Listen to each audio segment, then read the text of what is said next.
সালে যারা ওয়াজ মাহফিলে সমাবেশে মসজিদের মেম্বারে কোরআনের কথা বলতে গেলে যারা বাধা দিবে, ওরা আসলে মুসলমান দাবি করলেও মুসলমান নয়, ওরা হলো ফিলিস্তিনের রাজা আখিয়াবের উত্তরসূরি। কথা বলেন ঠিক কিনা?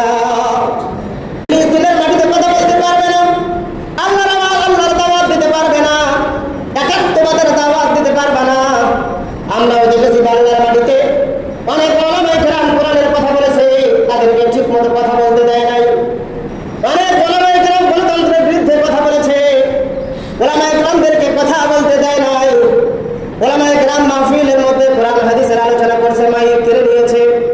ওলামায়ে কেরাম ওয়াজ মাহফিলে সমাবেশে গিয়ে বক্তব্য দিয়েছে, তাদেরকে লাঠি মেরে জিহ্বা টেনে ছিঁড়ে ফেলার হুমকি দেওয়া হয়েছে। মসজিদের মেম্বার থেকে উচ্চ কণ্ঠে আল্লাহর কোরআনের কথাগুলো বলতে চেয়েছে, তাদেরকে বলতে দেয় নাই।